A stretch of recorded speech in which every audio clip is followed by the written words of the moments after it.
topic is design pattern. So I will be design pattern and design principles. These are two synonyms.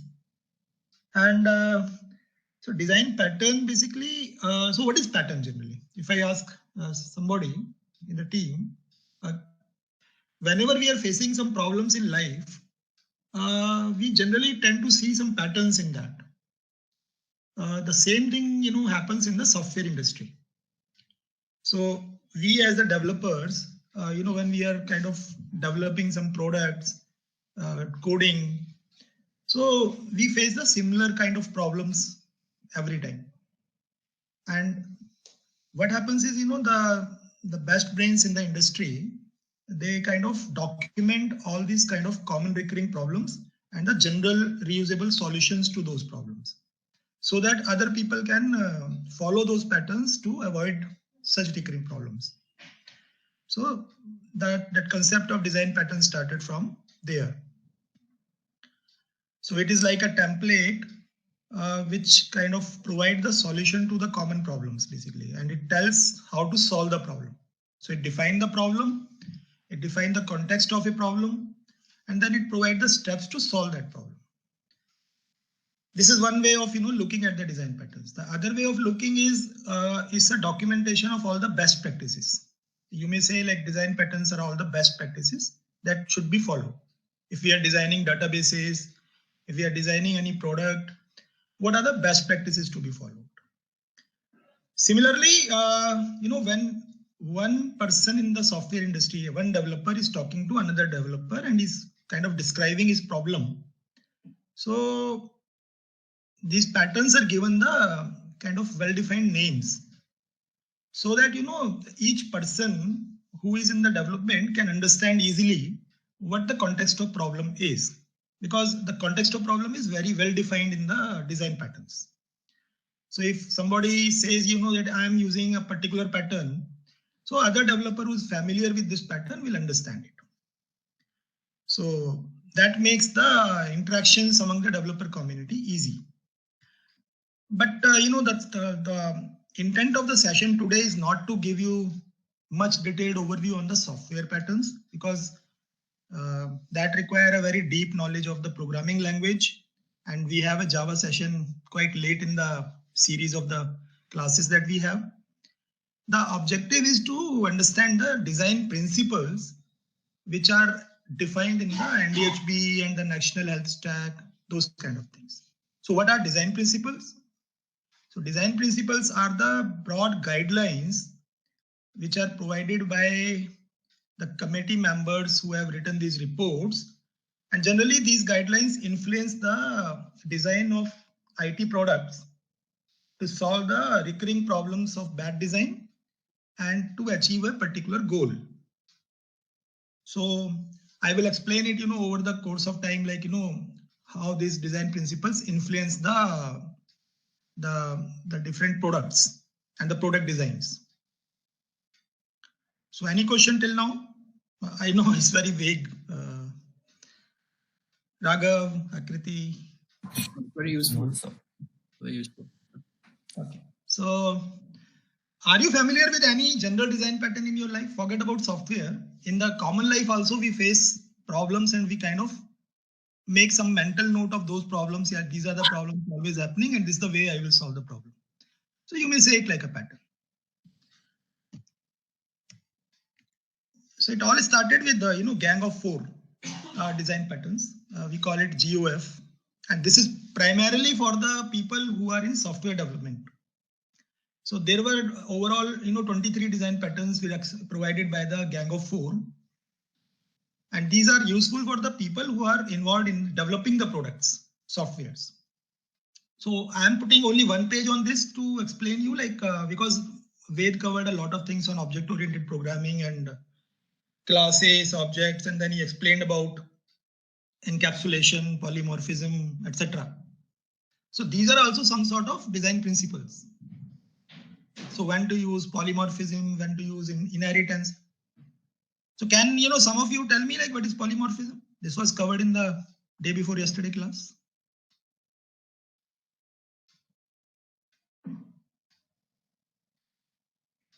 Anybody?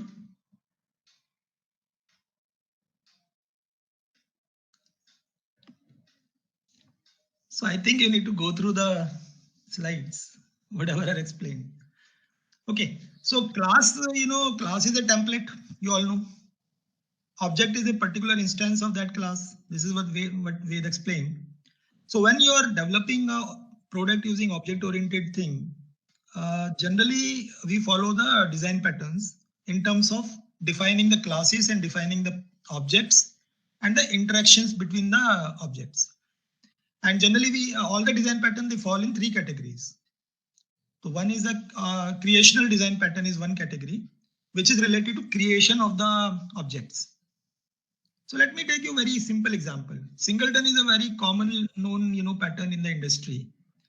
So let us say you want to develop a software and there are certain basic configuration parameters which you need to load at the start of the application, and that should be made available throughout the application. So what will happen if you are creating one object which is containing all the configuration parameter? So would you like to create only one object with all the configuration parameter, or you will like to create multiple objects with the configuration parameter? What do you say, Raghav? Sorry? Has to be one, right? Yeah. Why? Because you don't want to duplicate the thing. You only want the set of parameters. And if one object is containing all the parameters, that should be kind of shared across all. There's no need of duplicating that. So Singleton pattern explain you how you can create only one instance of an object and how can you ensure that no other second instance be created. Only one instance should remain there. So I'm telling you a very basic thing like, so Singleton design pattern tells you the way how you can ensure that only one instance is there. Similarly, the other category is structural design pattern. So structural design pattern tells you about the structures, which are generally like one basic example I tell you is let us say you have the provider system, and I am trying to give you the example from the general common scenarios, not from a software perspective. So if let us say you have a provider system and you want to generate the e-objects from the provider systems. So provider systems has data in all the tables in their database, but you need to model these, you need to model these e-objects using that data. So what is required? You need to kind of connect to the database of that provider system. You need to get the data and you need to create the e-objects out of that. Am I right? So each and every application is a different context, basically. They have a different architecture, they have a different thing. So it is something like you're connect. So you have one program which is generating all the e-objects, and you have another program which is the provider system, HIS or clinical system. And you want to connect the two different systems, or you want to kind of connect these two incompatible systems. Basically, why I'm saying the incompatible is because you're not worrying about the architecture of that provider system. You're not saying that the provider system should have XYZ architecture. It can be anything. You only want to connect to that system, get the data, and use that data to create your e-objects. So creating the e-object part is responsibility of your program. And your job is to connect to any system to get the data. So this, adapter pattern tells you like how you can connect to the different systems and how it allows the different incompatible classes to work together. So you will be creating sort of a common program which will have all the channels and all the connections. And using those channels and connections, you can connect to any system, whatever it is, whether it is developed in client server technology or whether it is developed in mainframe, whether it is developed in entire application or whether it is microservice. You're not worrying about the architecture of that application. So you're not saying that, okay, I can connect only if the system is so and so. It can be anything. You only have the adapters, and using the adapters, you can connect to any system. So adapter design pattern tells you how you can use a common program to connect two different systems. Similarly, you have another program called facade. So generally, we use a common word, Dr. Pankaj and myself, you might have heard several times that we need a facade layer to create the E-objects. So why I'm using the facade layer is because creating the E-objects, you require a lot of, components in that layer. So you need, you need to fetch all the data using the connectors. Then you need to kind of standardize the data. And, after that, you need to do the data transformations. And then you need to model these, data into the FHIR objects. Yesterday, I covered the FHIR. So all these, different complex programs, you are kind of writing one single program, which is containing the interaction of all these components. So that is the layer, which is developed on top of the systems. So it is something like that. Okay, I have a system in Fortis. Now I want to use the E-object things, the provider E-objects. So I will use one program which can be developed by the internal team of the Fortis, or which can be developed by any vendor, SCA member, or any outside or government. And I will be kind of plugging that layer with my existing system. Using adapters, it will connect to the system and it will get all the data. And then using this facade layer, I will have all the logic in that facade layer, which will convert the data into E-objects. So facade layer is something, is a very simple program or interface to a more complex underlying objects. So underlying the thing, you can have a lot of complex components which are working together, but the output of that layer would be E-objects, which are sent through the APIs. So structural design patterns are useful in these kind of scenarios. Then the third category is the behavior design pattern. So behavior design pattern is something you learned about the polymorphism. So polymorphism, when Ved explained it, it means the same object can take different forms. So if you have something like a draw method in a particular class. Now, if you want to draw a triangle, or if you want to draw a square, or if you want to draw a circle, you have the different way of drawing it. Now, all of you have studied the geometry. So you might be aware that if you are drawing a circle, you need a radius and you need a center. But if you are drawing the square, you need the, the length of one side, and all the four sides are equal length. So basically, the way of drawing is different.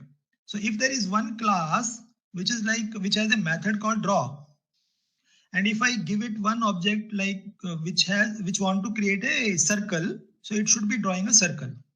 If I give it one object to draw a square, so it will draw a square. So that means the algorithm will change at the runtime depending on what you want, what is your intention. But the method is same. Method is same draw. It is depending on the parameters and the bindings, it will draw different things. So if, let us say, you allow the algorithms to be changed on the fly in the runtime, so you have the strategy pattern or the template patterns. Similarly, another example, and a very basic example I give, is the observer pattern. So again, common life problem I want to give is, so let us say government has a registry. Now, in the registry, if a new thing is added, a new data is added, you want to notify all the systems that this data has been updated so that they can update the same thing in their systems. So you need some kind of a mechanism where the different systems are subscribing to the registry, and whenever there is any updation in the registry, it is notifying the changes to all the subscribers. So it's a publisher subscriber pattern, and we call it observer pattern. So observer pattern, all the programs who want to subscribe to the changes done in one single place, like registry, for example, they will be subscribing to it. And then whenever there is any updation in that registry, it will be notified to all, so that others will be updating based on that. So these are some of the examples, where design pattern comes in. And all these 23 design patterns are explained in from a software development perspective. Gang of 4 design patterns are used. Similarly, from an architecture perspective, Martin Fowler is another well-known person. He has a book, so it has defined over 40 architecture patterns. Similarly, if you want to do the integrations, there are more than 65 patterns, so on and so forth. So I wanted to explain you about these patterns is that in industry, in software industry, there are well-defined guidelines which are available for the software development community to use these guidelines and develop the product in a well-defined fashion. I mean, not in a haphazard manner. So now I will come into the NDHB and National Health Stack perspective. Why they had the need to define the design principle. So they had the similar need to define the design principles there, because unless they define the design principle, the different vendors can have different interpretation of developing the things. So they can develop something, based on their own understanding of the problem. So if you want to crystallize that problem very clearly to, everyone, okay, these should be certain XYZ thing you need to always take care. So these broad guidelines, are published in the form of design principles. And so NDHB provide, a lot of design principles. And before NDHB, National Health Stack document published a lot of design principles. So I'm going to cover that. So before that, any question on this slide? Raghav or anybody? No, sir. Sorry? No, sir. No, sir. Oh, is it clear? The last part was a bit tricky, sir. थोड़ा सा उसमें problem. बाकी ऊपर का तो आ गया. अच्छा, good. So coming back to the point, these are the design principles which we have kind of consolidated from different sources. So some of the design principles are related to the National Digital Blueprint report. Then some of the things are related to federated architecture, what they have described. Then microservice thing, and then data privacy and security thing. So we cover it in one single place. We have kind of classified it. And I'm going to talk about some of these things in detail in the current session. Some of the rest of the things will be covered in the subsequent classes. Like for example, all the microservice related thing, I or Vedi will cover in the session when that will come. So NDHB talks about certain things. So one primary thing is the registry. And I think yesterday I talked a little bit about registry. So registry are the kind of highly normalized databases. And there is a mandate for everyone to get registered in those databases for some common reason. So if it is like facility registry, then all the registries should be registered in the facility registry before they are operational. And they should provide some minimum data to get registered in the facility registry. If it is a provider registry, then all the doctors who are practicing in the country, they should be registered in some sort of provider registry. If it is a health worker registry, frontline registry, then all the health workers who are in India, they should be registered in a frontline registry. So the objective of this registry is one, you have a common place where you can get the minimum data for that entity. The other thing is it is a source of unique identifier. So each registry generate a common identifier which remain unique across the lifetime of that entity. So if you see the Aadhaar registry, so Aadhaar registry is a very common thing, example, which is there. Already we have a registry, Aadhaar registry. So this UIDAI registry, this one Aadhaar number is generated, which remain constant throughout our lifetime and even beyond that. The same Aadhaar number will not be given to any other. So all these registries, there are certain principles they have defined, and I will be covering that another slide. Like for example, they say like all the registries should have the single source of truth for data. So when we say single source of truth, it does not mean that there should be only one registry or one place. It can be multiple databases, but there should be a way like I can get all the information in a single place. So even if it is a decentralized structure and you have a lot of directories at the respective state level, there should be a way of syncing up the data at a common place, a common registry. Then mobile first strategy, they talk about that all the applications that need to be designed, we should think the mobile in mind, because there is a lot of penetration of mobile users in the country.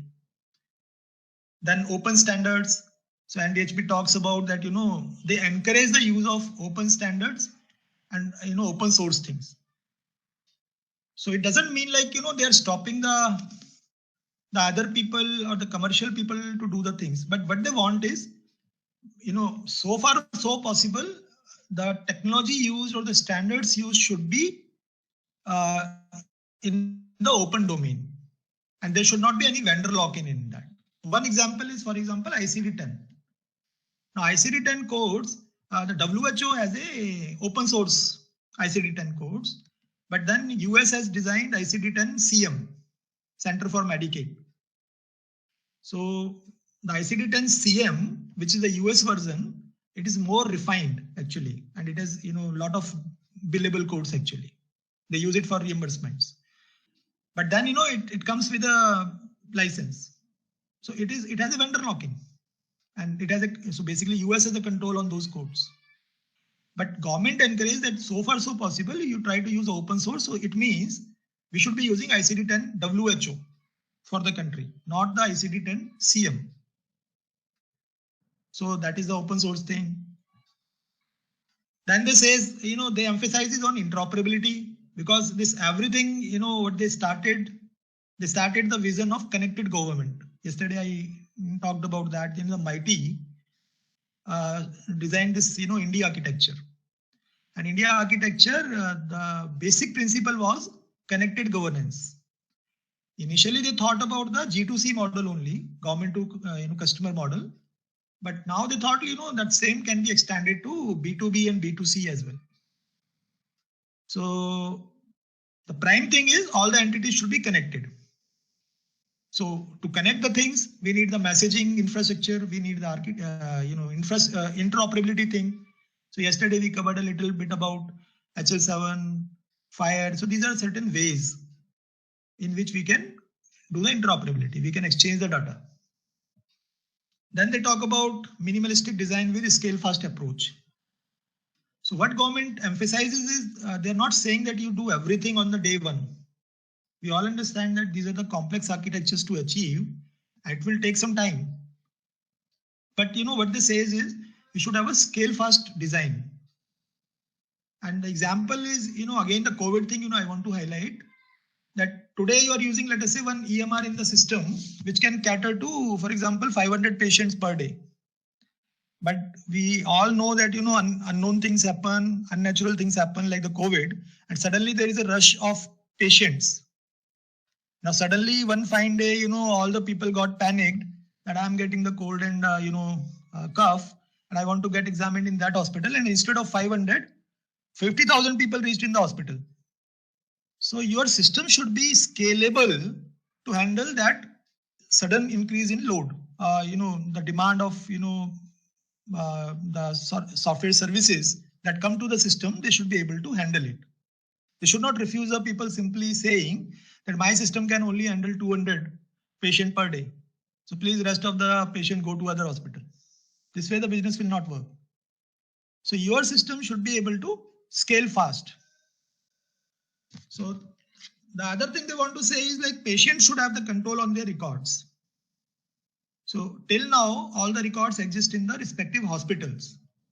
So government emphasizes that, going forward, patients should have a control on their, personal health records, and there should be separate PHR repositories which are storing all the personal health records basically. So then, PHR has become a very important entity in the whole architecture. And other thing they talks about is the continuum of care. So right now we have the isolated, fragmented, storage of our medical records. One hospital, we have some records. Over our lifetime, we have taken treatment in several places. Now, each place we were registered, we were given some treatment, and we were, some tests were done, all these things. But all those records exist in the databases of those respective hospitals. We do not have a single consolidated record of our lifetime summary. And that is important because a lot of, treatment that doctors do depends on what happened in the past to us. So if somebody, for example, in one episode, doctor recorded that, somebody has a borderline diabetic case. He does not have diabetic, but he's at the borderline. And then next time he's getting a kind of a wound disease or something, like he got a fracture injury. So it's very important to know whether person is diabetic or not. Now that person may not know that that I am diabetic. He will not tell the doctor. But if doctor has access to his past records, and if he knows that he was a borderline case, then definitely he will like to assess the scenario in that way. So he will like to get some test to confirm whether it's diabetic or not, and then he treat him accordingly. So past records are very important. So these are certain principles which NDHB report talks about. So any questions here? Raghav? No, sir. Okay. Sorry? Sir, all clear, sir. Okay. Federated architecture, I will cover separately. There's a whole dedicated class to that. But one primary thing I want to tell is there is what NDHB says is there will be concept of data fiduciaries at the local and state levels, and there will be central data lake and EHR and PHR repositories for health data. And as I said, the interoperability layer should be there so that all different provider systems can connect to each other. And all these entities should be uniquely identifiable. So registries are required, and there should be a common meaning of data. So data standardization is required. So all the standards, identifiers are needed. So these are the broad principles which again NDHB has given the guidelines related to federated architecture. Microservice architecture I'm not going to cover today. It is one separate session we will cover. These are all technical related things that we should have open APIs, domain driven design, etc. Privacy and security. Yesterday also we covered certain things that there is already a data protection bill pending in the parliament, somewhere in the Lok Sabha or Rajya Sabha maybe. So what they say is that all the patient data should be secure from three perspectives. One is confidentiality of the data should be ensured. Data should not be accessed by the people who are not authorized or who are not supposed to be authorized to access it. It should be accessible only to the authorized persons. And confidentiality is must. Patient health related information should not be shared across to unauthorized persons. The other thing they say is the tamper proofness of the data. So whenever the data is exchanged from one entity to another, we should be ensuring that while in the transit the data packets should remain tamper proof. Nobody should be hacking that. So a lot of hackers are there, network hackers are there, who can hack the data packets and who can do anything. So tamper proof should remain there. So data packets should remain unaltered. The third thing they say is the non-repudiation. So repudiation word comes from the legal term. So any proof which you can claim in the court of law is a non-repudiable claim. So for example, again, a common life example I want to give. Nowadays, we keep the tenants, landlords, they make a lease with the tenants. It's an 11-month agreement or whatever. And they generally make a notary paper. And this notary paper define all the terms and conditions that, so and so you will pay so much rent and, the rent agreement basically. So government clearly says that any rent agreement, unless it is registered in the registrar office, it cannot be claimed in the court of law. If there is any dispute arising between landlord and the tenant, and on the basis of a rent agreement, which is just notarized, but not registered, you cannot claim anything. So it's a repudiable claim basically. So that can be repudiated, that can be challenged. But if once it is registered, it becomes non-repudiable. Then nobody can challenge those clauses. So that is why registration is a must. Same way, all the data, whoever did the updation, if tomorrow any conflict happens because of the updation, tomorrow doctor can say, no, I did not give this diagnosis. I did not give this treatment. Somebody else might have done. My nurse had the access to my system. She was sitting on the seat. So maybe she might have, inadvertently did this updation. I did not do anything. So there should be a non-repudiation thing. All the data updations, if it are done, in future, nobody should be able to deny that I did not do these updations. So these all non-repudiation, confidentiality and tamper-proofness of data These are the aspects of data privacy and security. And NDHP report clearly talks about all these three things, how these will be handled. And as part of Access Health, we'll be kind of working on this piece, like how data security privacy will be managed. Then they talks about control data visibility and consent sharing. So all the data that need to be exchanged from one entity to another, it should be accompanied by a consent document, electronic consent document. And electronic consent document should define the permissions, access level permissions at the storage level, at the query level, and at the streaming level. So how much data can be stored, for what time period it can be stored, who can store it, then who can query it, and then so where it can be streamed, in what mode it can be streamed. So if I have an audio file, video file, or I have something streaming of my data, for how much time it can remain in the cache memory. So all those kind of rules will be defined in the consent document, and it will have the time period as well. So after the expiry of the time period, the data which was stored, for example, that has to be removed from the cache memory, whatever cache storage. Data provenance is required, like all the changes in the data should be logged somewhere. So audit trails should be maintained. So right now the systems that are designed, most of the system does not have the audit trailing facility. So most of the change, if let us say some developer sitting in the backend can also do updation, and nobody can know who did this change. And when they come to know who did this change, the only thing they can know is that there is a database user password, and all the changes are done by the same database user password. And if there are 50 people in the database team, everybody will say that I do not I have not done this change, because each user has access to the same database user password. So through the audit trail, give an example to explain that. Yeah. So basically, what happens is, audit trail should be done at all the levels. First of all, at the application user level as well as at the database user level. The purpose of audit trail is whatever transactions are done, whatever updations are done. So this audit trail record the timestamp, what the change was. So basically, what was the original entry, what was the change entry, what was the timestamp, and who was the user, who did the change. So what the example I'm trying to give is, if some doctor has given a diagnosis to the patient, so it should be audit trailed. Okay, this diagnosis transaction was recorded at this time and by this user, which is the doctor user actually. So then a lot of database related updations are also done in the backend today. This is the point I'm trying to raise. So database, administrators, they have access to the complete database, and they can make any query or any updation on the database directly, which is a very kind of wrong thing.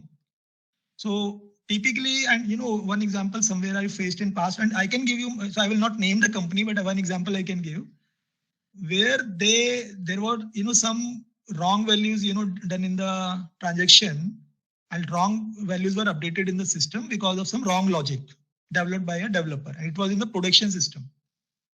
So then what was done is, the developer from the backend actually kind of issued an update command on the table directly, and he changed the value.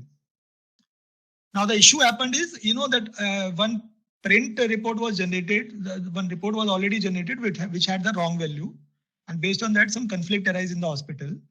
And later on, this developer changed the value from the backend, and when again the report was reprinted, then there were certain other values. Now this raised a lot of conflict. How did this value change? Doctor said I did not make any change, and all the medical staff said that we did not this change. So, and we had no mechanism to know who did this change, because whatever database logs are there, it has only database user password. So individual users were not given the individual user IDs and the passwords. So there were no proper audit trails maintained. So then everybody was asked who did the change, and everybody said that I did not make the change. So these kind of scenarios happen in practical life, and this happens in the financial world as well. So unless we are maintaining the audit log of who is changing, when is changing, and what is changed, we cannot track the changes. So data provenance requires the maintenance of audit trailing to ensure the kind of trail of changes basically. One more thing is, in medical domain, hard deletes are never recommended. So can anyone tell me like what is hard delete and soft delete? Raghav, you have some idea? No, sir. Okay. So you learned about database class. Ved covered the delete command. So basically this delete command, we can delete anything in the database, in any table. So generally in medical domain, we never encourage a hard deletion. So hard deletion means you are permanently deleting the value from the table. So instead of hard deletion, what we say is there should be a provision of soft delete. And soft delete means that if you want to kind of deactivate a record for some reason, it's a wrong entry or kind of it is expired, then you should not delete the entry from the table. You should keep a flag in the same record, and you just make the flag off. So for example, you have a flag which maintain the active or inactive status of the record. So you just make the status inactive, and you just record the date when the this status was changed. But your record should not be removed from the database. So that is called soft delete. So this means, all the changes done in the database should remain there. At any point of time, if I want to see the trail, what were the changes done, I can see that. So still, a lot of products, there are very few products in the provider space which follow the audit trailing and the soft deletion policy rigorously. So these are the kind of things which come in the data provenance thing. And then the rest of the things in security are all related to different levels of security. So yesterday we covered the OSI model. If you remember, I covered the 7 layers. So basically the bottom layers are all data link layer, for example, physical layer, data layer, sessions. Then on top of that, we have transport layer. And then we have session layer, and then we have application layer. So generally we can implement the security up to 7 levels. So there is a level 7, up to level 7 we can do the security. But normally it is recommended that up to transport layer, we should maintain the security, which is level 4. So level 3 or level 4, we should maintain the security, which is all the network devices which are involved in the transmission layer. We should maintain the security of all those devices. We should maintain the security of the network also. So I think Ved will cover that in the network part. Like for example, we have the VPN or we have the MPLS. In Max Healthcare, we follow the MPLS cloud. So all those networks have the provision of security. Then, so up to the network device level, up to the network level, then at the application level, we should ensure the security of the data packets. So which can be done by, for example, the encryption things, the SSL. So we have the HTTPS. You might have seen, a lot of, websites are running on HTTPS, which is a secure link.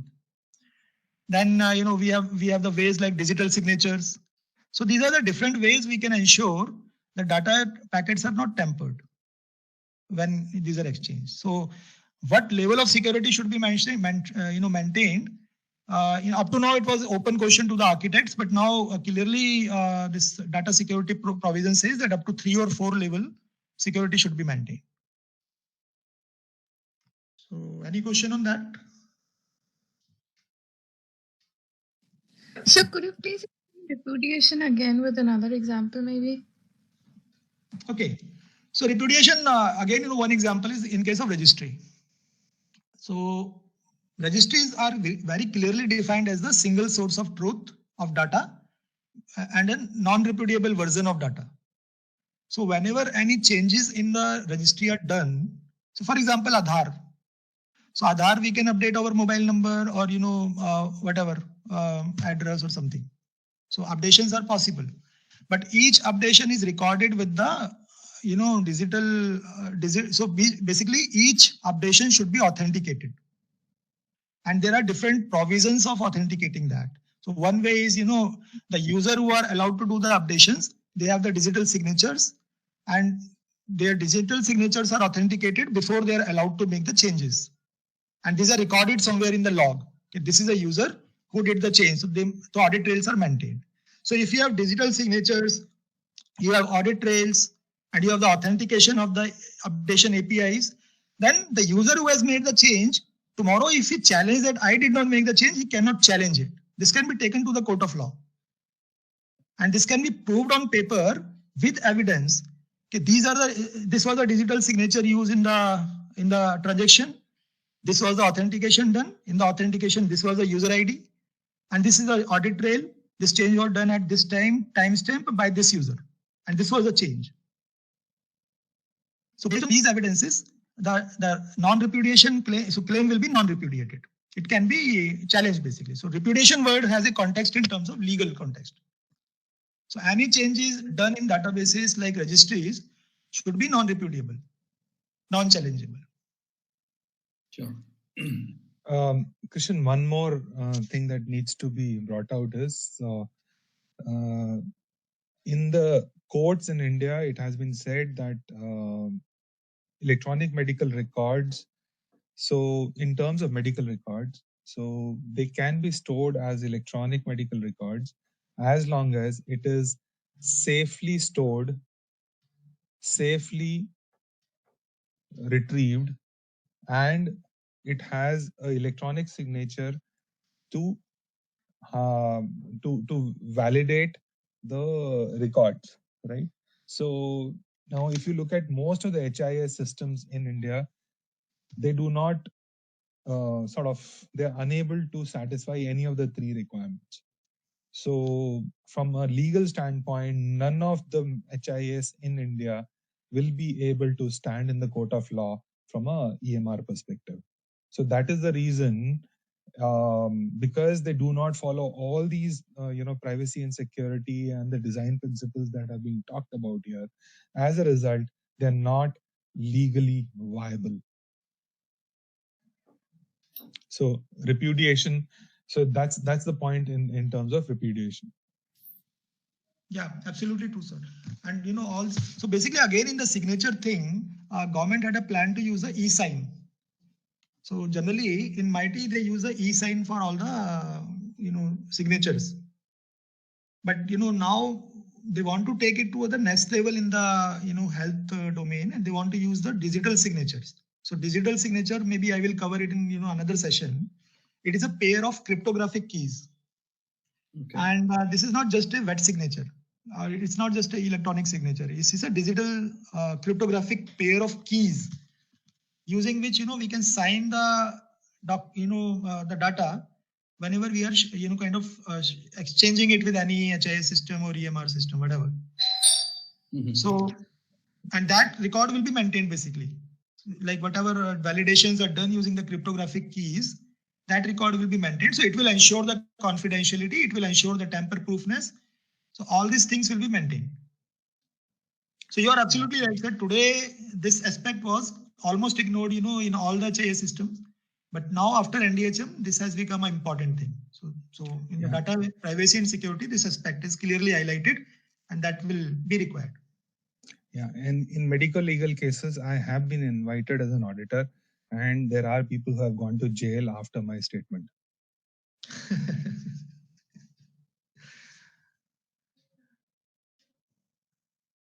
So when we say the compliance by standardization testing and quality certification by STQC, so it is not just the testing of functional scenarios, it is a testing of all these design principles in place.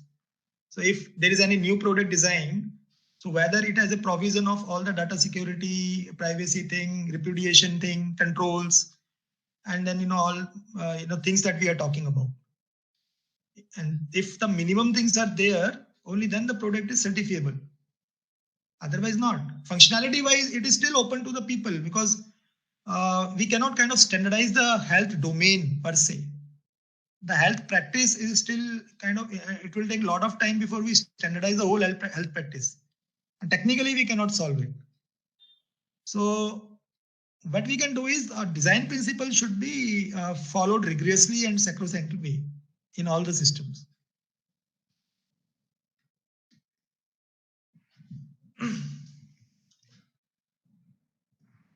Now, each of the remaining slides, I will talk in little more detail what are these design principles, and some of the things I've already spoken with. So when we say that registries, so for example, the drug registry that we require or any new registry, disease registry that will come, there are certain design principles which have been highlighted in the National Health Stack document, which is a precursor of the current NDHP report. So they say all the registries should be self-maintainable.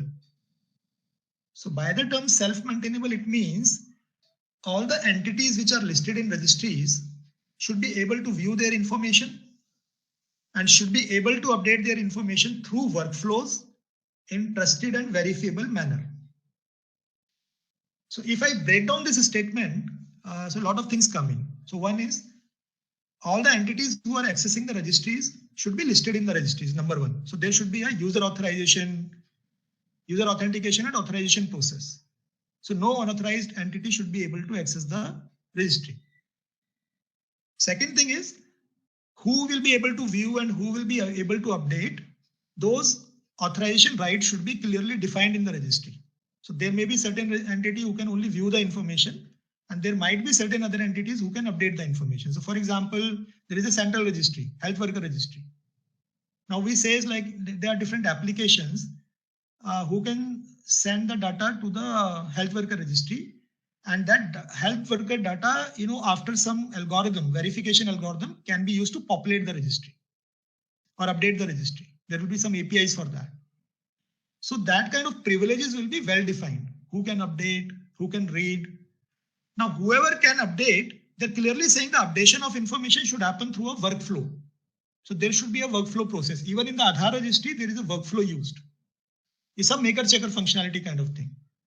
So all the changes, let us say if I have updation API and I make a updation in one particular record in say Aadhaar, for example. So that updation will not directly happen in the main database. It will happen in a staging database with some status. For example, the initial status is draft or maybe kind of require approval. Then there will be another set of entities or another group of users who will be validating that record. So whether all the supporting, so you might have seen in the Aadhaar website, if you want to make an address change, there are some supporting documents are required to be attached in the website, or maybe it need to be given to the center, Aadhaar center. So all those supporting documents will be validated and verified, whether these are correct, and all the information is correct and all. And then on that basis, the reviewer will kind of approve that change.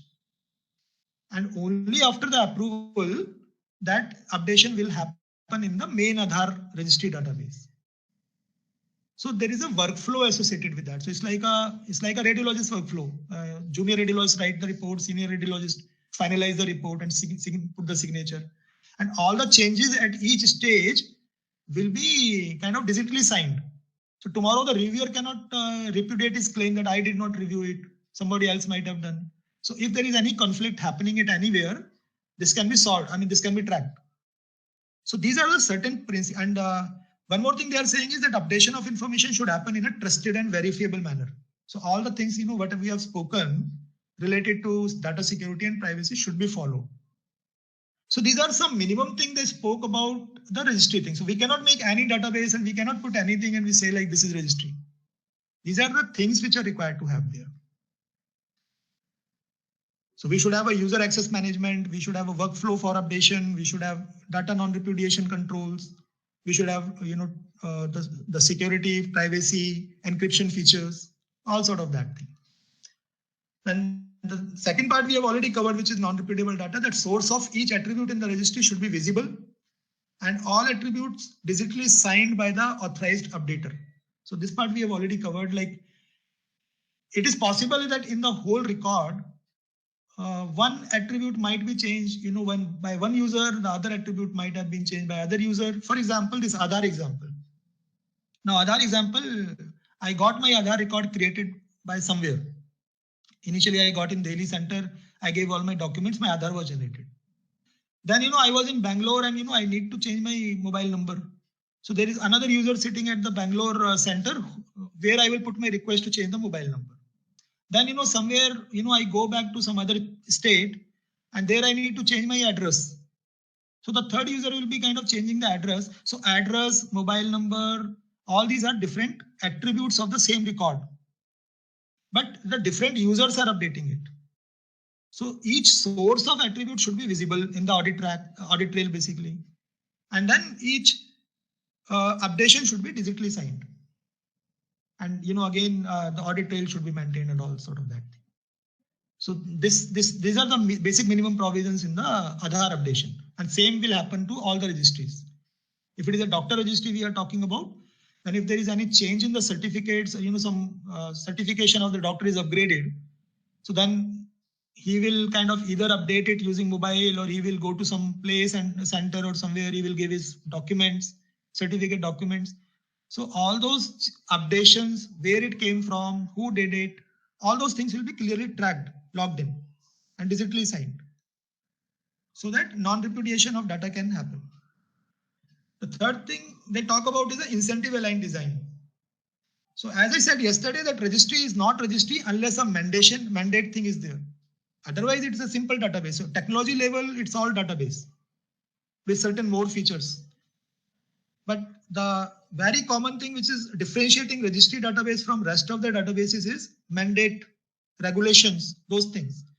So there should be a mandate for all the entities to register their data in registries, whether it is incentive aligned mandate or whether it is compulsory mandate, that depends. So if it is a facility registry, then maybe in our establishment law, clinical establishment law, or somewhere there should be a provision that all the facilities operational in the country has to be mandatorily registered in the facility registry. Otherwise, what will happen? Nobody will bother to get the registered in the facility registry. Same way, all the doctors, some mandate should be required that all the doctors practicing in the country, be they the Ayush doctors or be they the allopathic doctors, they have to be mandatorily registered in the provider registry. So mandate component is must. One another example is the payer thing. So if we are talking about a payer registry, so all the TPAs and all the payers are mandatory required, to be registered in the payer registry. So if, for example, there is a hospital empanelment data, now hospital empanelment data, if there is a payer registry where all the hospital empanelment data is maintained, for example. So one way is, hospital can directly send the data to the payer, and payer may update the payer registry with that data or may not update the registry with that data. So unless the mandate is there by IRDA, it is quite possible that hospital will directly send the data to TPA or payer, because this is what they have been doing now. So once the payer registry comes in, and if NHS says that I want all the empanelment data to be sent as the e-facility info object to SCP, then it is a mandate. And then, this become a registry, payer registry. So no hospital can directly send the data to payer. They have to send it through the registry. So those kind of things are required. Then other thing they talk about is extensible and flexible schema. So we all know that, we have given a minimum viable design of registry. But it is quite possible that whatever we have given in the minimum viable design, there may be a need of adding more elements in that. Or it is also quite possible that in future we may need to update more things. So if you see the Aadhaar registry, today they have 5 or 6 data elements, which they are updating in the main database. But in future, they may need to add, 1 or 2 more, depending on the requirement. So we have kind of a data of, more than 135, million people in that. So making change in the existing database, adding any data, attribute and, then re-indexing the data, I think Ved Prakash can tell you easily what the overhead will be if you have a data of the size of 135 million population. So what they say is technically there should be a way of extending the schema in such a manner that it is not impacting the operations of the registry. So there are different database ways of doing it. You have the materialized views, you have the ways of updating the views. So basically all the access is to the data is happening through the views rather than main database. And you have a flexibility in the schema. So you have designed the schema in a manner that you can add more feeds in that without kind of re-indexing the data. So one example is you have an entity attribute model. You can follow, but this is a little bit more technical, so I will not cover much detail here. But there are certain database ways to ensure the flexible schema thing. If I will just go and add one feed in the database, if 100 users are using it, okay, I can take a downtime and I can do it. If it is an Aadhaar-like registry, making change of one single element in the database and re-indexing the data, it will be a nightmare. So we have to ensure the such controls are maintained so that in future, if you need to change the schema, you can easily change that. So one way is you can have the derived views rather than using the main view.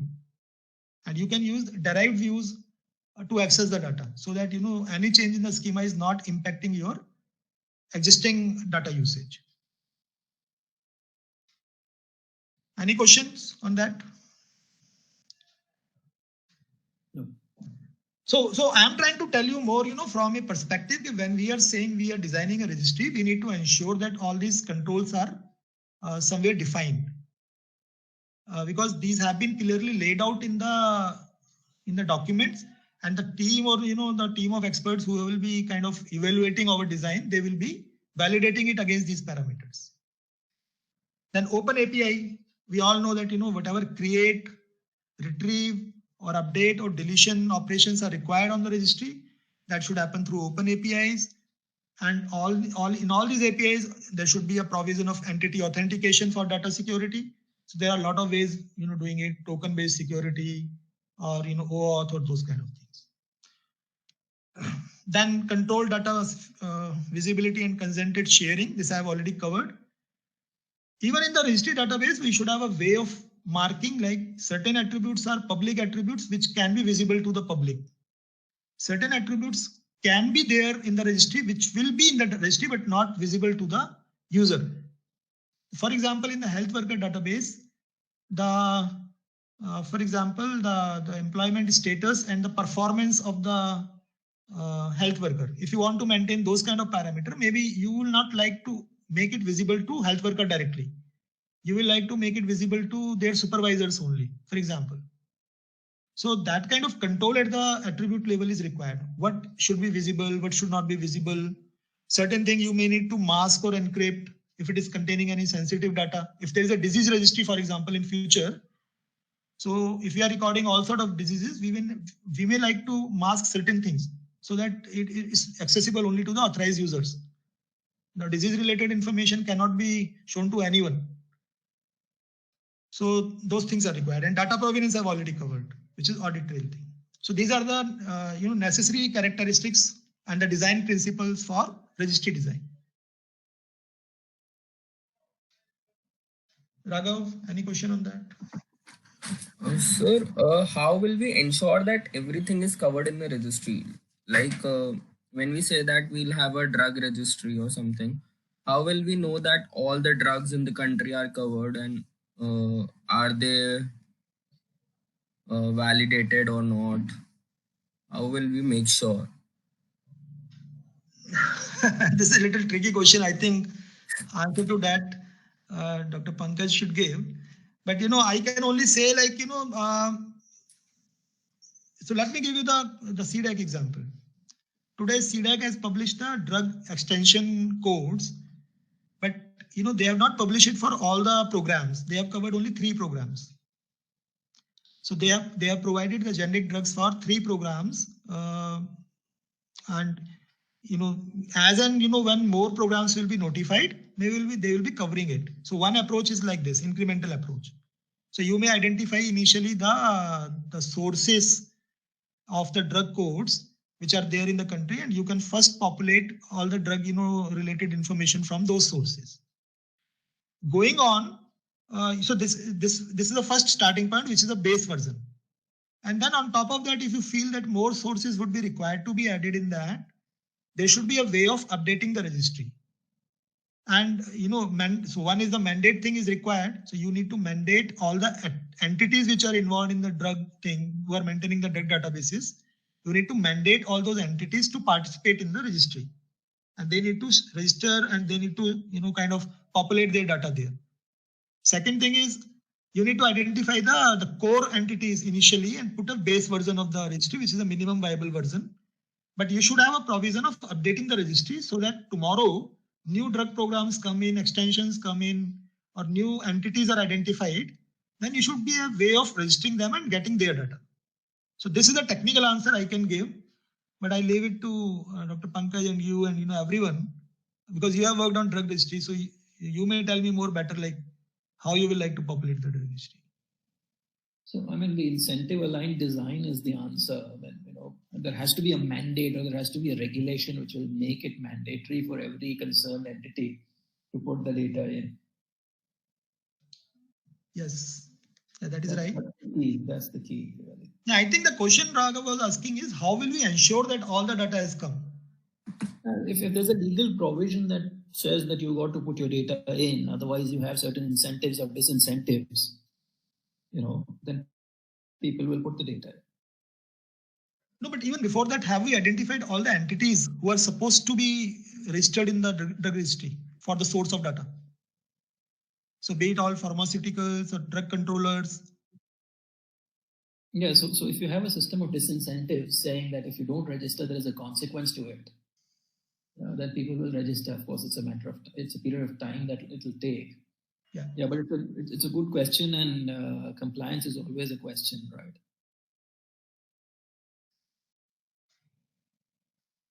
Yeah.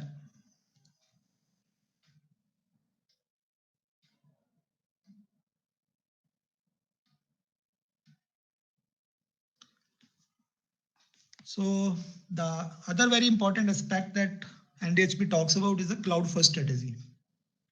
They have a mobile first strategy and they have a cloud first strategy. So cloud first strategy, what we mean by cloud first strategy, I will like to cover sometime on this part, because we all are talking about cloud first thing. So we should be aware of that. So basically, if you see today's scenario, almost all hospital CIOs knows that, OPEX model is much economical for them rather than, CAPEX model.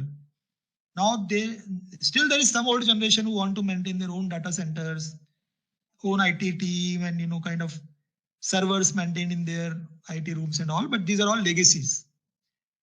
The latest trend is basically to kind of make their budgets economical and maintenance more manageable.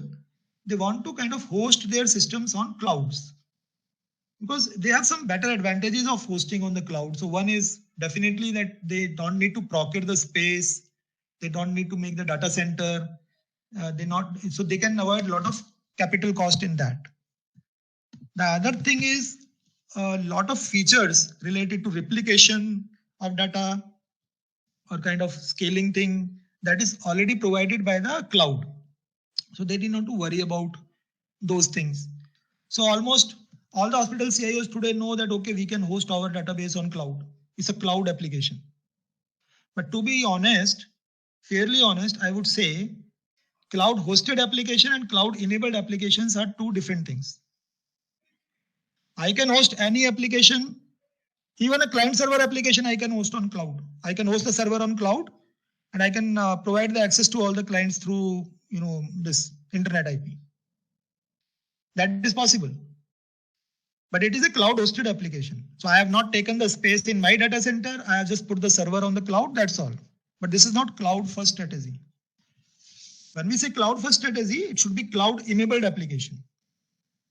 And when we say cloud enabled application, it should be leveraging the cloud services properly. So one of the, cloud service thing is it should be auto scalable, because we all know that, cloud provides the elasticity. So when we say elasticity, it means, let us say I'm today starting with a certain size. So I have created a, virtual machine on cloud. So I have taken a certain, CPUs, I have taken a certain storage in Azure. Or maybe I've started with a free version. Now what they say is pay as you use. Most of the clouds are providing this model. So as much resources I'm consuming, they will be generating the bill based on my actual uses. rather than, what I have initially provisioned and, I'm getting a constant bill for that.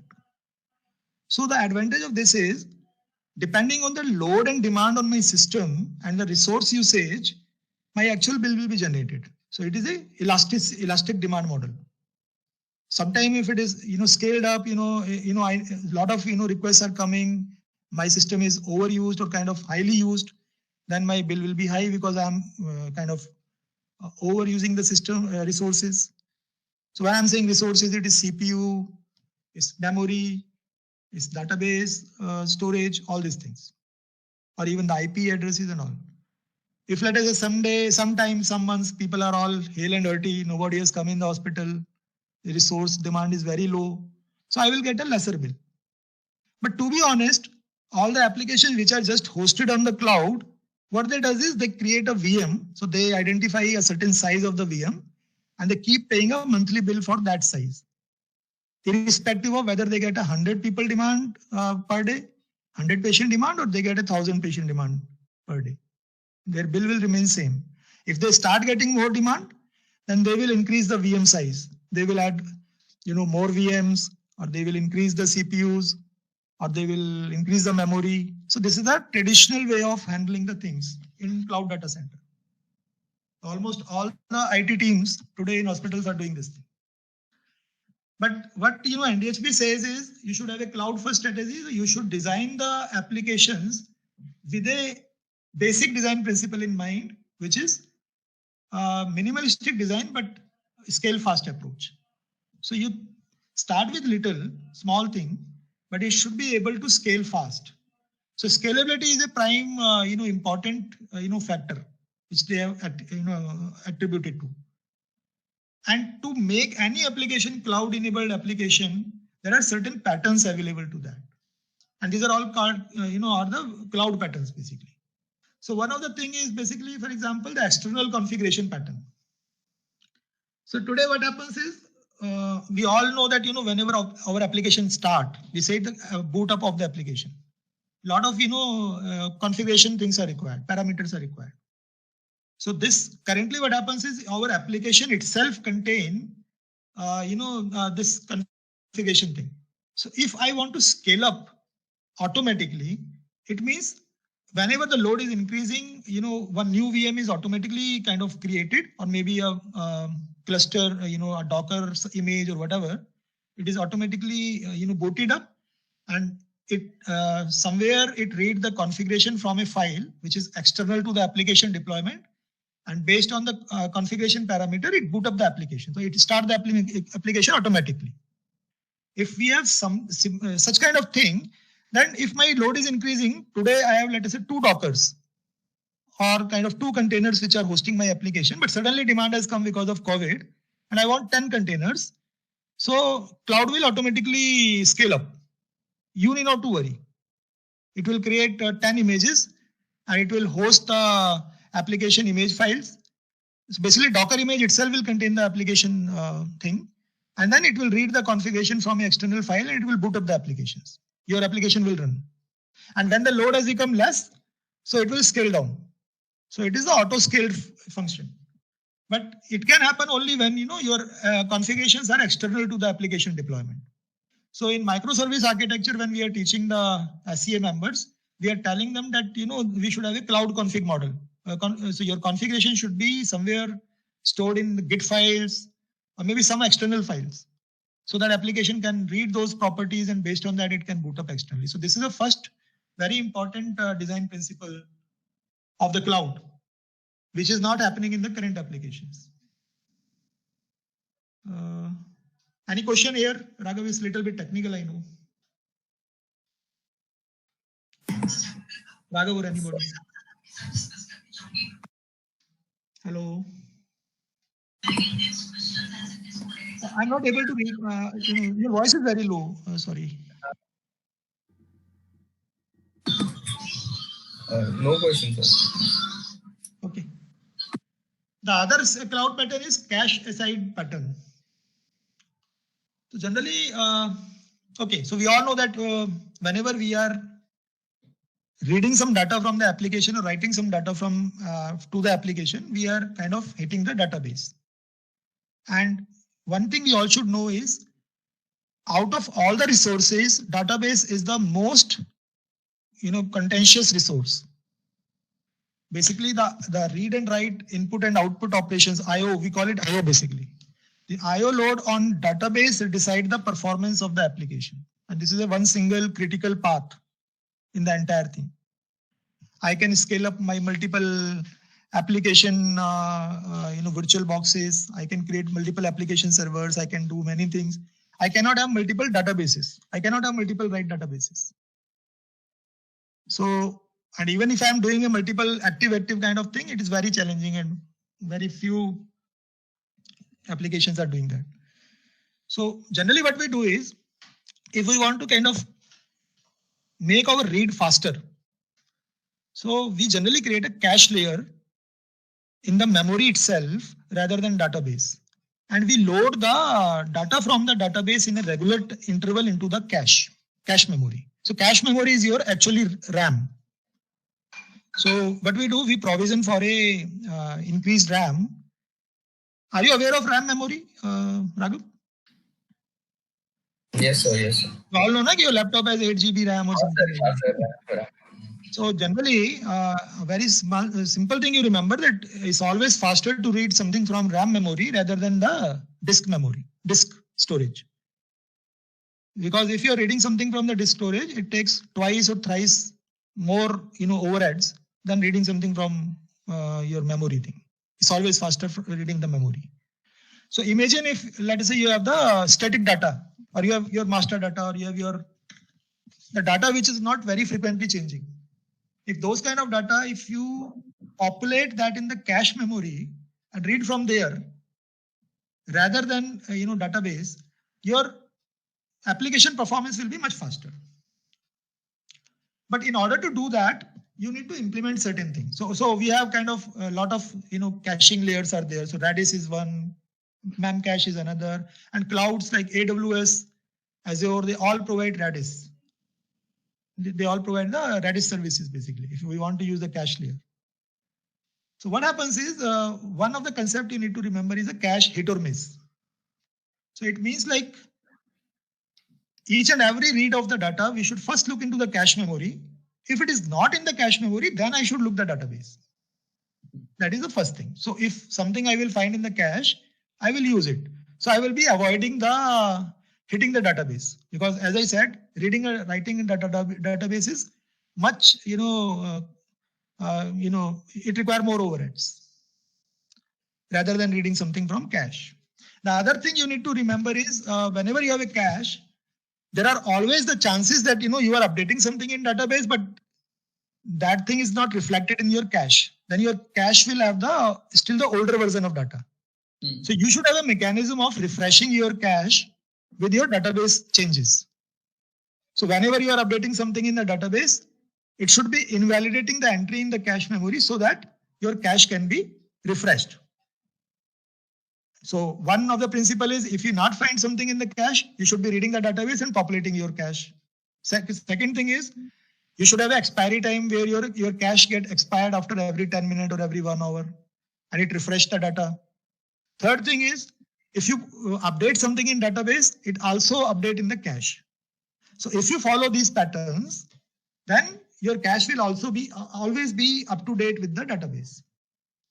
And if you have kind of constant data, or which is not very frequently changing. So for example, if I have kind of a scenario where I want to read the last 2 visit records of the patient, or the last visit record of the patient always, to get something in the current transaction. This is just a hypothetical example. Now the last visit record, that visit has already closed, so you're not updating anything in that visit. So what is the point of reading it from database? You always populate the last visit or last 2 visit data into cache and read from there. So the advantage will be that you're reading from the memory. So one is your database read write operations will be saved. The other is your performance will be faster. So this is one example, for example. Okay, so while Krishan comes back, any questions I can answer or any help I can sort of do, help you understand the concepts that Krishan was teaching? Sir, just that question only. If we can't mandate things as of now, so the registries will not be formed or made. So registries can be made, but as Krishan was saying that it has to be a single source of truth. For it to be a single source of truth, the data needs to come in from all the stakeholders, and all the stakeholders need to access the data from that single source of truth. If the single source of truth cannot be established, then the very purpose is lost. Okay. So, it is like this, that in a legal document, if you put one dot extra, the validity of the document is lost. Yes, sir. Yes, sir. Like an extra comma or something. Yeah. You put one little thing extra and the validity is lost. It's the same thing with the registry.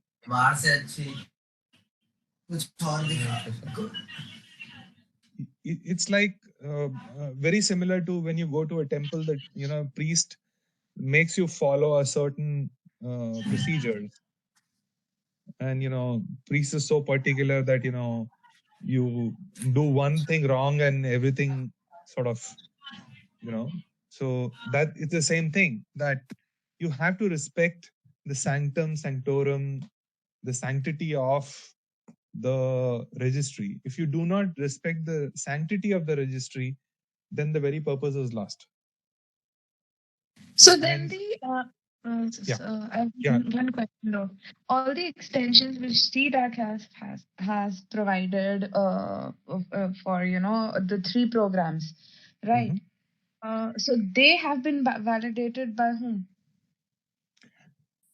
So has CDAC put together a registry yet? No, I don't think they have put together a registry, but they have, I guess, they've enlisted certain extensions. That's it. So you gave your answer yourselves. So can we use that? Until it is a registry, there is no sanctity to it. And So to make it a registry, there is a process to be followed. In India, there are very few registries. India as a country is yet to sort of understand that concept of an electronic registry. For example, Aadhaar is a registry. So for Aadhaar, all the sanctity is very strictly enforced and maintained. Yes. Yeah. And then there are a couple of more examples in the telecom world. There are examples. So there are registries. So every user, when you get a SIM card, so every SIM card is registered. There's a non-reputable registry of all SIM cards in this country. Yes, each SIM card has a unique number and it is listed somewhere so there's a process to be followed. So you lose a SIM card, you have to go back to them with your IDs and everything else, and only then they are able to generate a new SIM card. So when they generate a new SIM card, basically what they're doing is they're generating a new number and tagging it to your ID. So, Krishan was talking about soft delete and, hard delete, right? So Yes, this is exactly the point. When you lose a SIM card, what they do is they do a soft delete and they tag a new one to your ID.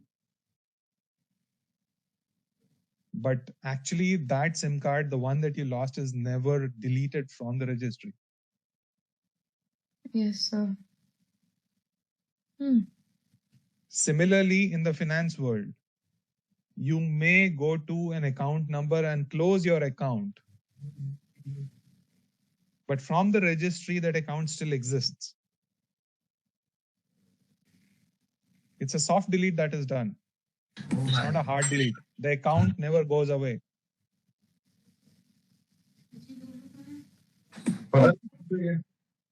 So, but these days, like for the SIM card, our previous number, if it is non-usable for a while, they are given to a new user.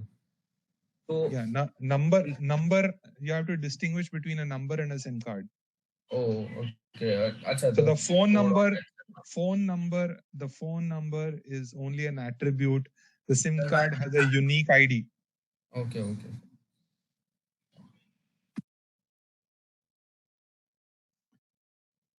Yeah. So I think Krishna is back.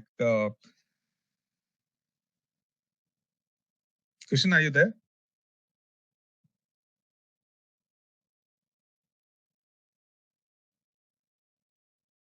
No, we can still hear him. Okay. So while he is trying to fix that, any other things I can help you? Can you hear me now? Yes, we can hear you. So I was trying to be the filler while you were gone. Okay. Yeah, sure. But you know, they have some specific questions about the sanctity of a registry and legality of how do you make sure that you know the data is credible and everybody respects it, sort of a thing. Yeah, so one of the thing is, there is always some set of validation rules which are applicable before you are populating the registry database. So those validation rules need to be passed. And as I said, like updation in the registry cannot be a straightforward, thing. It has to follow a workflow. So maybe the first thing is like you're making a draft change in the registry, then it passes the validation stage. Then after that, it comes to the reviewer point where they review the changes and then they allow the updation in the registry. Now, this entire thing can be done by a human team, or that can again be automated. So there are a lot of workflow engines available. So this can automate the entire process.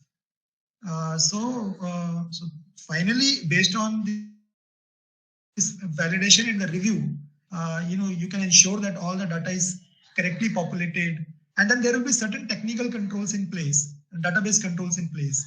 A lot of constraints will be defined in the database also. Like if this mandatory attribute is missing, then it will not allow the data to populate. So they will define the mandatoriness of the attribute, and the non-mandatoriness of the attribute or the default values, and all these things will be defined at the database level as well. So collectively, all these controls will ensure that whatever data is populated in the registry is kind of clean data. You're not entering any junk in that. And each and every registry, the validation rules are kind of different, basically. Yeah. So Krishan, while you were gone, I gave them 3 examples of registries. One was the Aadhaar as a registry. Second one is in the telecom world, the SIM cards have a master registry. And the third one is all the bank accounts, there is a master registry. Yeah. These are all, great examples of registries. And these are the only registries I would say available today. Telecom as a registry, as you said, Aadhaar is well-known registry. In fact, it is one of the largest registry in the world.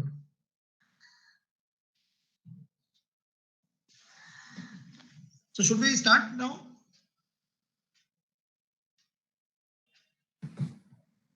So the other cloud patterns I want to highlight is one is a federated identity pattern, in which case you have an external IAM, identity and access management software, which is managing all the authentications basically.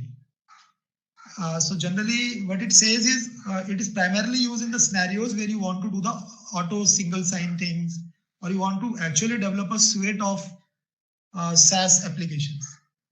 Sometimes like you have developed the different small applications and you want to kind of federate all those applications together. So if user has logged in one application and if he's signed in one place, it doesn't require the signing in every time he's accessing the other application.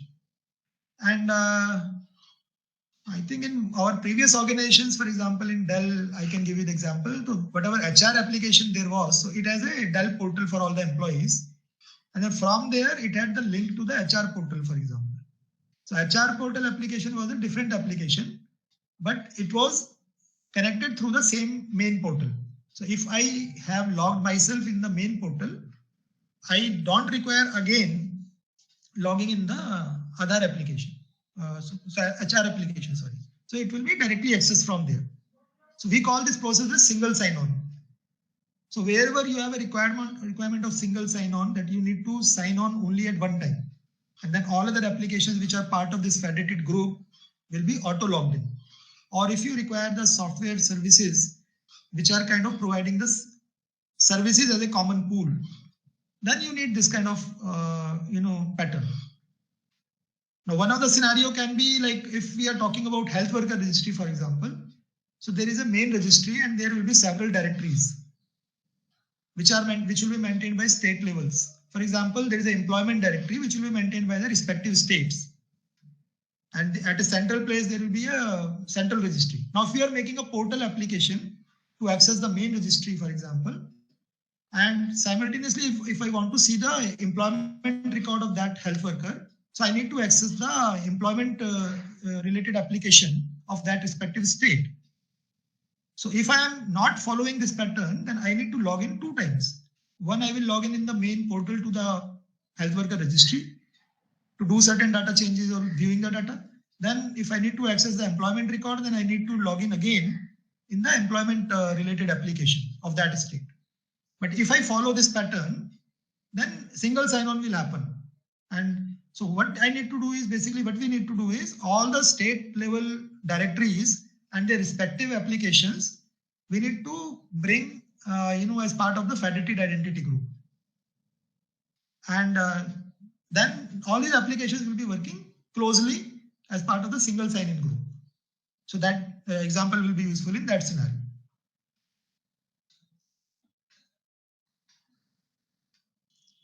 Then we have a gatekeeper pattern. All the cloud application that we are designing, we should have a gatekeeper pattern. So gatekeeper pattern, generally what we do is a dedicated instance which acts as a broker between the client and the services. So in the microservice architecture, we have the API gateway. So this API gateway, we will cover more in the microservice class. This API gateway is the first layer where all my requests from the clients are landing at. And then at the API gateway level, I can apply my security related controls. I can validate and sanitize the request. And then, I can route these requests to the respective modules, which can be different microservices or which can be, different applications or whatever. So this gatekeeper, the advantage is basically is kind of acting as an insulated layer between the main applications and the client. And generally, if you are not even if you are not following a microservice architecture per se, even then we require a gatekeeper kind of thing for the normal applications in the cloud, because we should not directly hit the server. We should have a dedicated host sitting somewhere in between, which has the additional security layer so that it limits the attack surface of the system.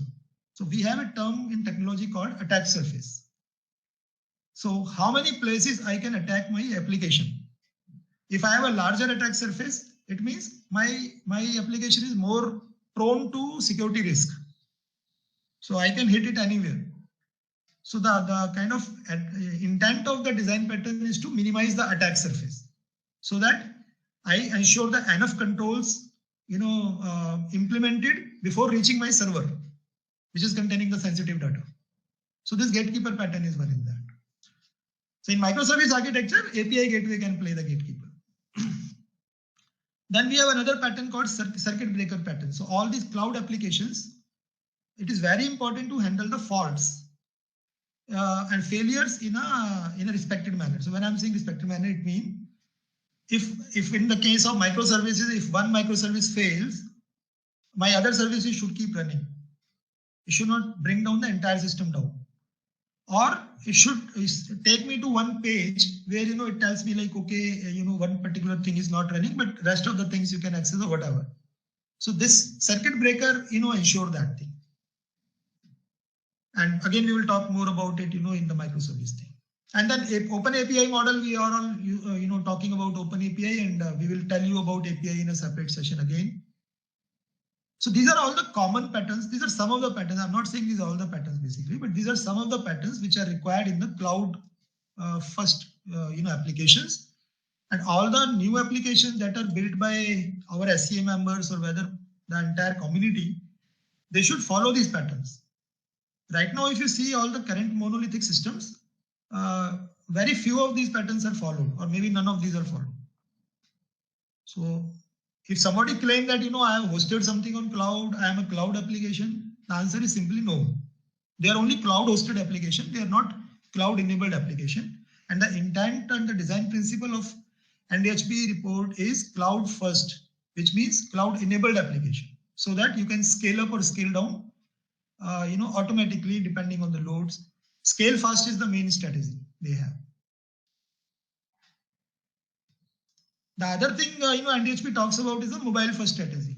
Now, again, there are different connotations of using this word, but the main intention is basically there was a survey done by International Data Corp in 2020. And as per them, there are 450 million smartphone users in the country. But same time, there are around 550 million feature phones. Sorry, it is feature phone. I've written smartphone. When we say feature phone, it is less than 1,000 rupees cost, like Samsung Guru, for example. So most of the people are carrying these kind of mobiles. So if you see the data, then 450 million are smartphone, but 550 million are feature phones. So whenever we are saying mobile first strategy, one of the things we are saying is we should be able to deliver the data and content on multiple platforms, starting from mobile. So we should think the design in a mobile way.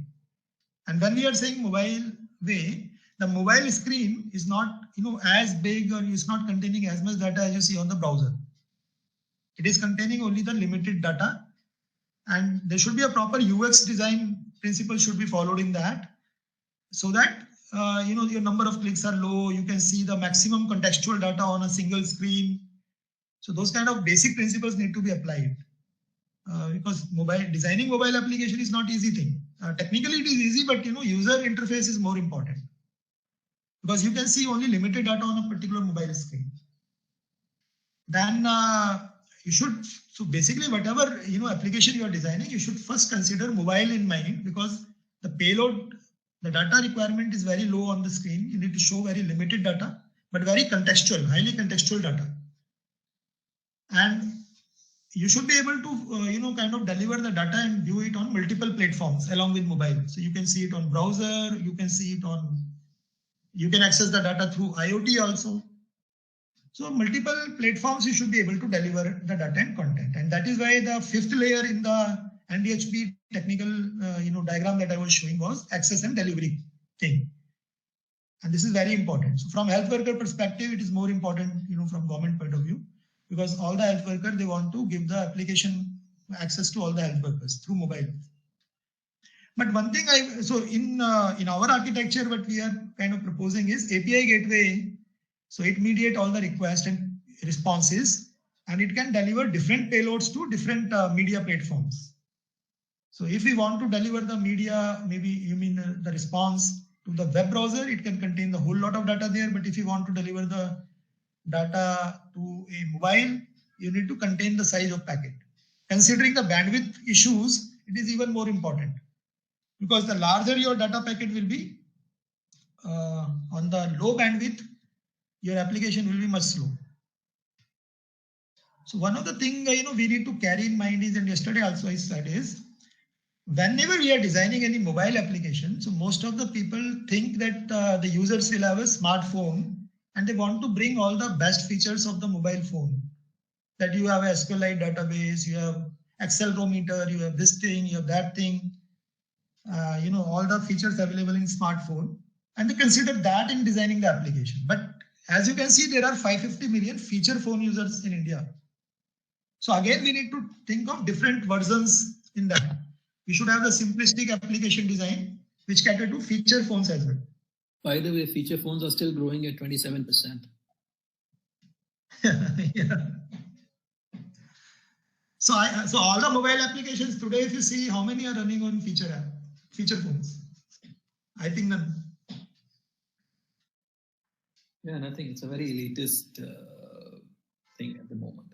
So that is the thought process we need to do. And then one of the things we need to consider is the online-offline architecture. So whenever we are designing a mobile application, we cannot just imagine that your server is always online available. Because I'm carrying my mobile phone, I'm walking from point to point, and you all know that it's a tower based mobile coverage. Some place my signals are very good, other place my signal get down. I sit in inside the metro, then my signal goes off. Then I come out of the metro, it become again strong. So mobile signal strength is variable. So considering that, you cannot just design an online application architecture for mobile. You have to design an online and offline architecture both.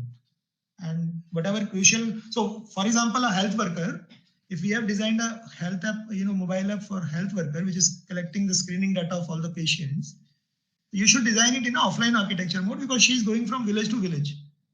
And in some places, there is no internet at all.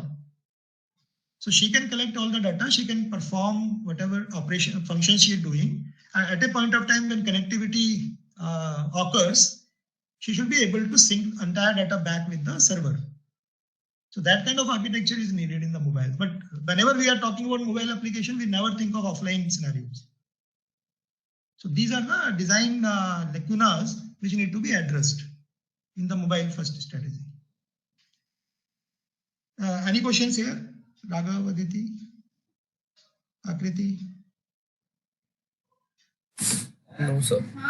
So just that it is on the when we start developing an app for the browser, it is the same time that we should also start for the mobile.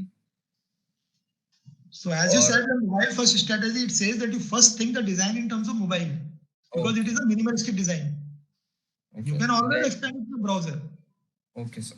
But so I would say it is the MVB version of the of your design basically. Okay. And I think this point we have already covered. So there is nothing much remained here. So one more thing I want to add is yesterday I covered about data anonymization and deduplication thing. So data anonymization, deduplication, encryption, consent mechanism. These are some of the techniques which NDHB recommends. But in that, what NDHB says is that all your records should be collected at a central place and then anonymization should be done. In my opinion, anonymization should be done at the source itself because most of the data leakages happen by the system administrators in the hospitals. So they are not doctors, they are just administrators and they also have the access to the data and nobody can know, what they are doing with the data, whom they are sharing and all. So if you are doing any deduplication or anonymization, it should happen at the source. Rather than collecting all the data at a repository level and then doing it. Then consent, as we discussed, that consent is a big problem in India. Considering that we have the illiterate people do not know the impact of the context of the consent. Somebody will say that, okay, sign here. They will not even see what they are being asked to sign for. So when we are saying consent, what would be the consent structure? Would it be explicit always or would it be implicit? Would there be certain scenarios where consent can be waived off? Particularly in the scenario when patient is unconscious and there is no attendant caring with the patient. And you need to immediately refer that patient to another facility and you need a consent to exchange that data. Now patient is not in a position, he's unconscious or he's in a life-threatening situation. So he cannot exchange his data with his consent. So how will you exchange that? So there will be certain scenarios which need the waiving off of the consent. And then, certain consenting will be time-based. So if you have sent a DICOM file to the payer for adjudication, how much time you want to keep that image file with the payer thing? Because payer has, so unless there is a mandate on the payer not to share this data with, rest of the world, they can do whatever they want. So we should clearly think if we are sharing the data with any other entity, what is the scope of that sharing and how much time period you want to make that data available for him. So it should be time-based.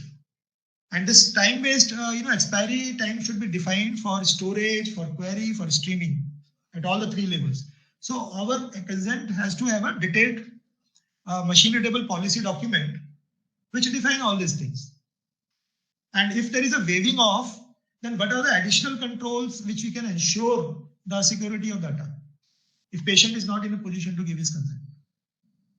And again, certain things which are the implicit consent, for example, where you think that patient always give the consent, like in the case of payer thing, we can say that, there is always an implicit consent for the clinical document that are shared between provider and the payer for claims, because ultimately, patient want his money back. But again, there can be certain data in that which need to be sensitive and which require a explicit consent also. So if there is a maternity related data or there is a sexual transmission disease related data, it cannot be made explicit to anybody in the payer side. So there has to be the explicit consent. So basically these are the open questions I'm highlighting, and whatever consent policy we have to define, we have to take care of all these borderline cases, corner cases as well. Then other thing is, we are talking about repository providers and we are talking about data fiduciaries, but then they should be made very clearly responsible for any data security breach. Because provider side, it is very difficult to implement all the controls related to, data security, consent and everything. Ultimately, all the data will come at the, repository level. And these are the custodian of data. So they should be legally held responsible if there is any breach. And one more thing is, we are talking about PHR. So again, in PHR, patient should be in a way to link or delink some of his records from his PHR. So if, let us say, a hospital is sending all the clinical documents or links to those documents, the patient doesn't want to share some of his, disease related thing to the other providers because of whatever reason. Then he should be in that control. So he should be able to decide, I want to only share this much data in my personal record. And last point I want to say is, this security, when we are talking about security, so I have already said it should be at the level 3 and 4 minimum. So any questions here?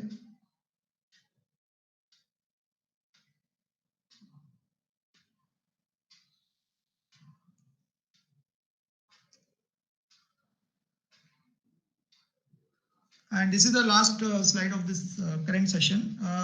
This is the approach which NDHB is talking about, minimalistic and scale fast approach. So one of the point I've already covered that they clearly mean that application should be auto scalable. And auto scalable, the COVID example I already gave, like once a day, if suddenly there is a surge in the demand of the clinical services, your system should be able to cope up with that. So that kind of auto scaling feature, you should not make a downtime, then increase a virtual machine, and then kind of ramp up your server. It should be auto in automatic manner. And if you have to do that, then you have to follow certain common things, like you need to follow the cloud patterns which we discussed earlier. You need to have an automated DevOps. Then you need to have a container-based deployment, Docker and the Kubernetes, which we are teaching to all of our SCA members. And then we need to externalize our configurations. And this is irrespective of microservice architecture. Even if somebody doesn't want to use microservice architecture, these are the basic cloud patterns which need to be implemented. And then one more thing is, whatever application design is there, it should be decoupled design. So for example, if there is some problem in one particular module, it should not stop the entire application. So there should be a minimal dependency among the modules. And the read and write should be separate. Now this is a very contentious point in terms like architecturally it is required that you should have the separate read and write, because 70% of your load is because of read operations. People are reading the data. Doctors are reading, patients are reading, and writing is only 30% of your total load. But all the read and write operations are happening in the same database. So because of the 70% read load, your 30% write operations are impacted. This is the current scenario. You may not kind of assess the impact of this if you have a small community of users accessing it and your user size is small. You will face the impact when you have a national level deployment. For example, Dr. Lal Lab. Now, Dr. Lal Lab, you are getting the samples across the country, and your volume of load processing is very high, and a lot of samples are coming, getting processed. At the same time, a lot of report readings are happening. So patients are accessing their reports, and the radiologist, the lab technicians, they are writing the reports, they are reading the reports. So a lot of things are happening the whole day. So at the national scale, if you're deploying your application, then read and write load, impact too much. And database is a single point of failure in the entire architecture. You may control the performance at the application server easily, at the web server level easily, but data server level, maintaining the load is very difficult. So at the microservice level, we recommend, a particular pattern, which is CQRS pattern. It's a command query responsibility segregation pattern, which we will talk about in the microservice class. But again, it's a very complex architecture, I would say very frankly. And one of the reasons, why people are reluctant using microservices because of this CQRS pattern. So then we have to think of the easy solutions as well. So basically what we want is we want to separate the read load and the write load. So assuming that you have one database and you are setting up the replication between two database nodes. So one of database is active database, the other database is passive. So like in our Max Healthcare, we set up two environments, two databases basically. So one was the active database on which all the operations were happening. The other was the passive instance, which was just a standby. And you can create as many passive instances. Now passive instances, you cannot write directly. You can only read from that. So what happens is if we have a kind of strategy where we can separate our read and write at the data source level, at the data source connection level in the application logic. So that if I'm kind of writing something in the database, then it hit my main database. But if I'm reading something, it should read from the replicated node. If we can implement this kind of strategy, then we don't need a complex architecture like CQRS. And this is quite possible because I think Ved Prakash can know it very well that, in the same application, we can create as many connection providers, data source connection providers in Spring Boot. So basically, we should also recommend this kind of alternate design to our SCA community if they are not happy implementing CQRS. And then we have, several databases which have the inbuilt features to manage this feature. Like for example, if someone is using Oracle, then Oracle has a Golden Gate, feature. And Golden Gate by design provide the flexibility of separating my read and writes. So this is another way, like we can tell the people that, okay, use Oracle. If somebody has a large scale deployment and they can follow this kind of feature. So what I'm trying to put on the table is as an analyst team, as a team, we should think of all the possible alternatives rather than sticking to one single thing. We are not evangelists of a particular technology. So we are kind of guiding the people and mentoring them on all sort of alternatives available in terms of design. But yes, these are minimum things that are required to ensure the minimalistic and scale fast approach. So that's all for the today's session. If any questions, please raise the queries. Raghav, Adit.